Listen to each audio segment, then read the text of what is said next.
Hey, we're back for another episode of Mort on Monday. This is Mort on Monday on the move. I'm here with my buddy Bill.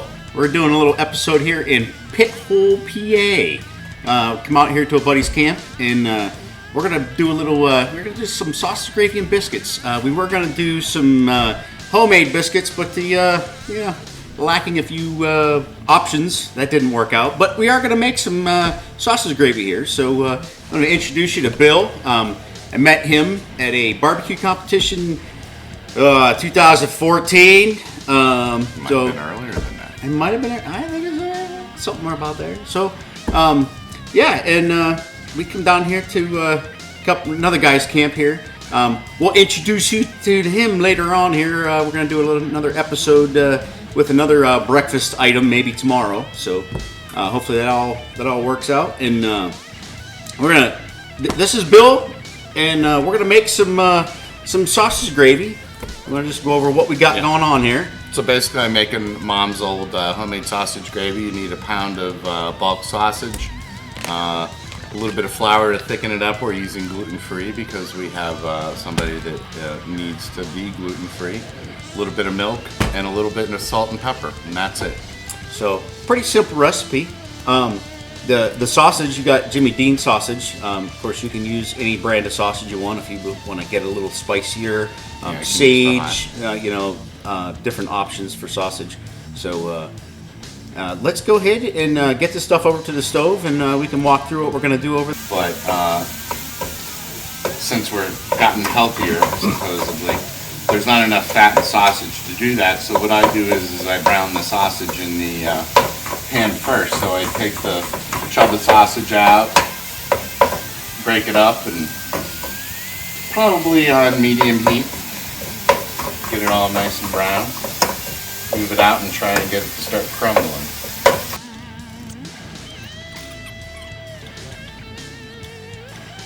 You said, as far as it not being as fatty as it used to be. Yeah. What is all that about as far as the difference in the pork today versus before? When Mom would make sausage in the past, there'd be almost like a half-inch, quarter-inch of fat in the bottom, and that was enough to make a roux with flour, and ground that up, and then you thickened it. But personally, I like it better with the sausage in it because it's meatier. And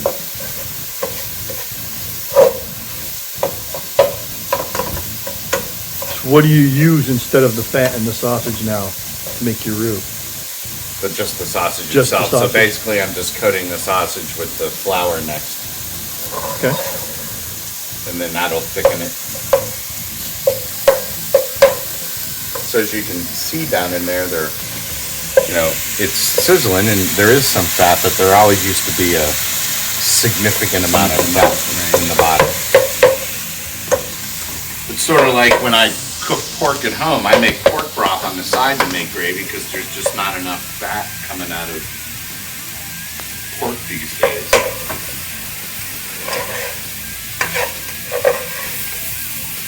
Now, I suppose if you use pork that from a local source versus what's produced commercially, you might get a little more fat on it because it's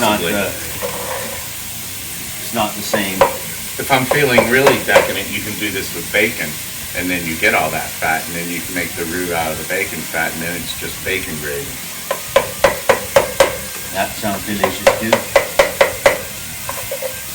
Because bacon. Because bacon is delicious.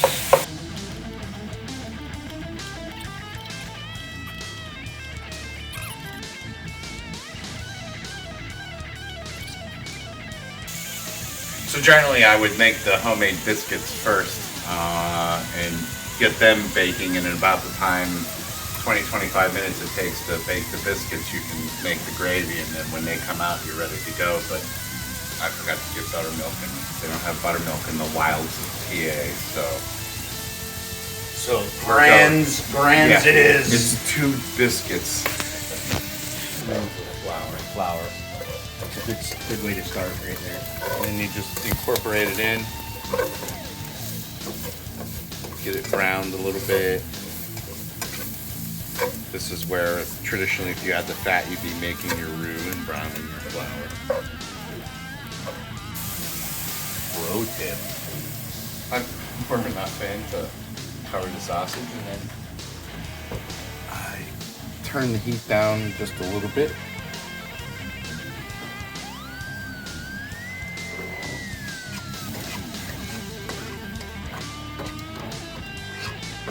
So when it starts to simmer a little bit on the sides, you want to make sure to stir it and incorporate the milk into the flour with the meat so that you don't burn it and stick it on the bottom.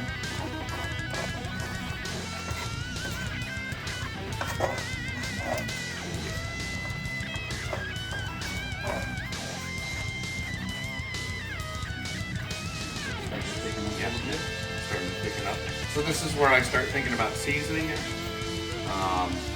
Generally, you can use salt and pepper. I've started using barbecue rubs. Heath Browse garlic butter is good. White Lightning's good. I've also used Heath Browse Everyday Rub is good as well. Put a little in.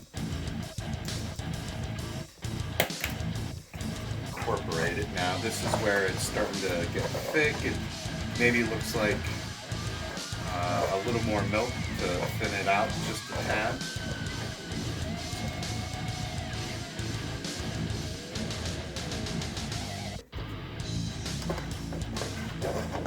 Are you using whole milk? Yes, I use whole milk. You can make this with, I've made it with 2%. I have made it with half and half when I didn't have milk at home. I wouldn't use skim. 2% is probably about as far as you can go.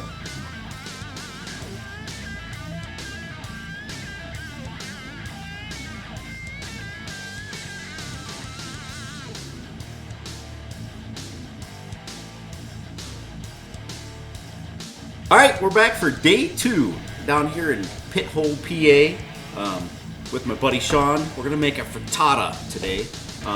Sean is actually the owner of Allegheny BBQ Supply. It's Cranberry Mall in Venango County, PA. We're gonna make us a frittata, and we got a big 15-inch cast iron skillet. We got some ingredients here we want to go through. Sean, you want to tell us about what you're going to make here, what you're doing? Well, frittata essentially is a egg pie cooked in a cast iron skillet. We're going to put some bacon in it, about a pound of bacon. We're going to put a pound of chorizo sausage, 2 cups of mozzarella cheese, a package of mushrooms, about a half an onion, and some Ore-Ida hash brown potatoes, and with 12 eggs. And we're going to mix some milk into the eggs to make them lighter and fluffier. And then we're going to use a little bit of this Hay Grill Hay beef rub, which is very similar to an all-purpose rub, which is salt, pepper, and garlic. Hey, by the way, you can get this at Allegheny BBQ Supply.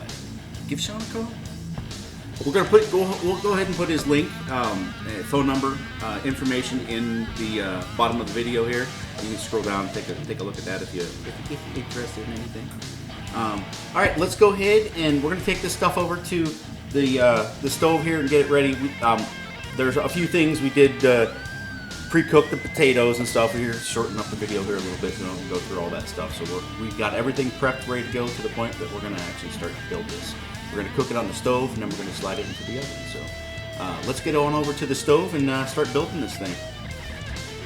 All right, hey, we're over here at the skillet here, and what are we gonna start with, Sean? Well, the first thing we're going to do is we're going to get our chorizo sausage cooked up and browned so that it's fully cooked when we mix the eggs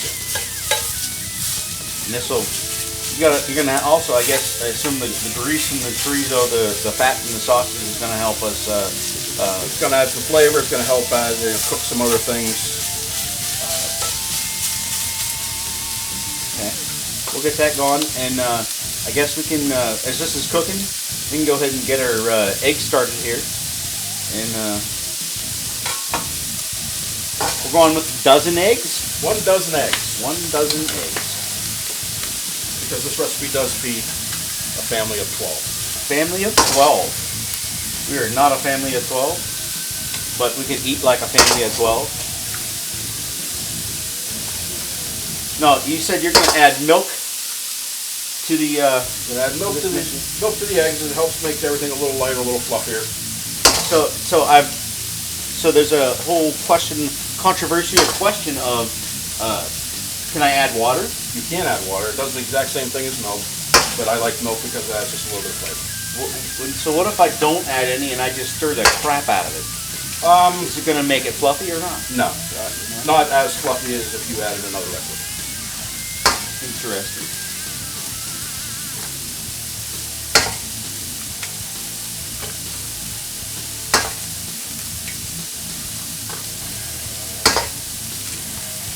One shot, everyone else. Look at egg smashing. Ooh. Uh-oh, you got a shell in there. Looks like our sausage is cooking up really nice. We got our eggs all ready to go. Dump in here now. Tell us a little bit about this cast iron skillet. This cast iron skillet has been around at this camp since before I was born. It's probably at least 55, 60 years old. I dug it out of the back of the cupboards and it was all rusty, so I ended up re-seasoning it and making it useful again. And it's one of my favorite things to cook with here.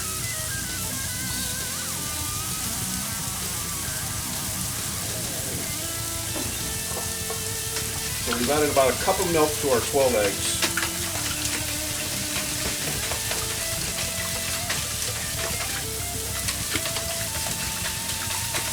Nice and whipped up.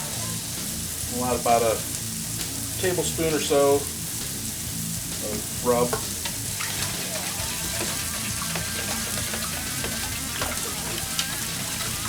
Whisked in nice and evenly, and then when we're ready for it, all we have to do is dump our eggs in. Now we're going to start this on the skillet now, and once we get everything incorporated, we're going to put that in the oven. Yes. Okay. About a 350 degree oven until it's done. Depending on how thick it is, you do a toothpick test. Poke it in the middle with a toothpick, it comes out clean. Like a quiche or something like that? Similar to a quiche. Yeah. All right, looks like our sausage is nice browned up here. Yep. So now we're going to add the potatoes in, and even though they're pre-cooked, it's going to help soak up a little bit of that grease that's in the pan because we don't want it too greasy. So we'll just mix them in there.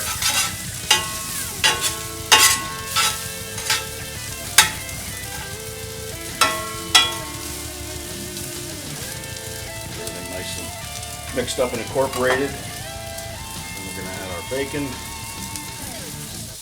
Oh, by the way, that's my homemade bacon. And it's very good. Well, thank you, sir. And then we're going to add our onions.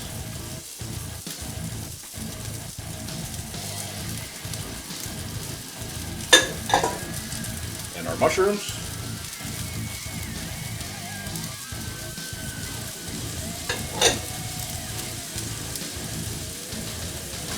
And we'll get those all nice and mixed up evenly. No, we have the ingredients we have today.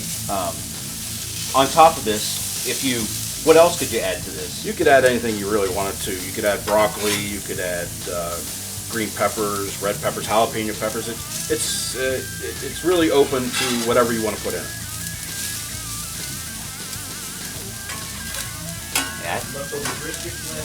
Yeah, yeah.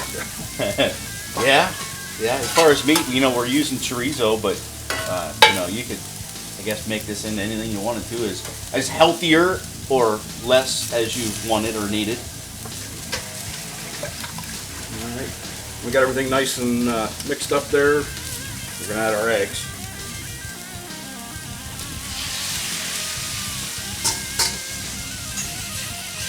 Make sure the eggs get all mixed around a little bit so everything's covered.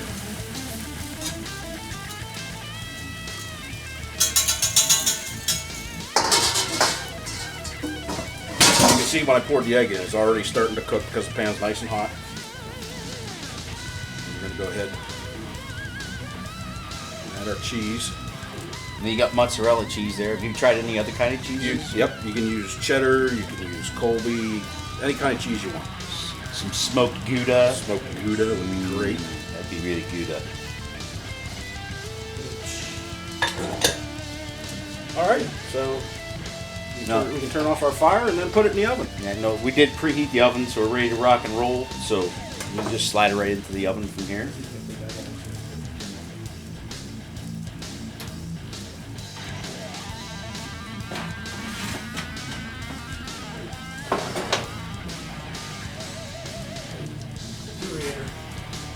That's a biggie. That's what she said. That should take about 45 minutes to an hour to finish cooking. All right, we're back for the moment of truth here. What do we got for time frame wise? Total time frame? It's been about 45 minutes. About 45 minutes. We're checking for doneness. We'll do the toothpick test. Oh, take nice your- and golden. Oh yeah. And we're just gonna put the toothpick in the middle. Pulls out clean. It's done, and it is done.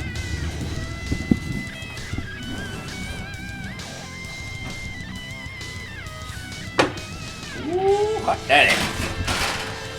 All right. Now we just let it rest for about 5 minutes, and then we'll slice it up and serve it.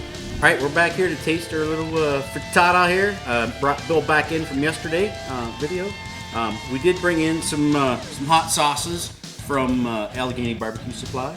You can get any one of these. There's a hoo-hoo pita, which is, I assume, It's got a little pineapple in them.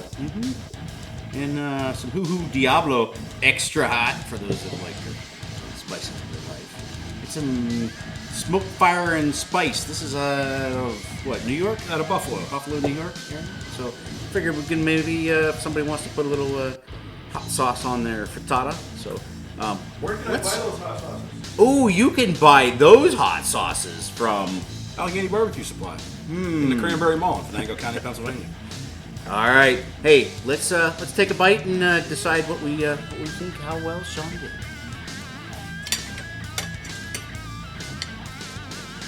Straight off. Yeah.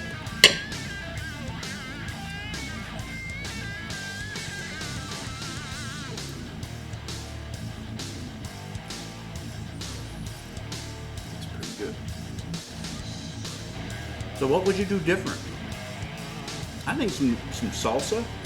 Maybe drip a little salsa on top. We didn't put any hot sauce on it yet, of course, but I wanted to taste the frittata itself.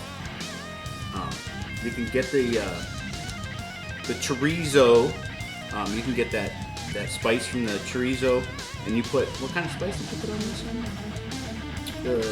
It's basically a salt, pepper, garlic. Salt, pepper, garlic. It was the Hey Girl. Hey Girl Hey. Beef rub. So yeah, delicious topping for I thought it was pretty good. Maybe a little sliced fresh tomato on top. There's an idea. It's one of those things where you can do anything you really want with it. It's very versatile. Do as your heart desires. All right, guys. Hey, I appreciate you very much for helping me out here this weekend. We made some delicious food.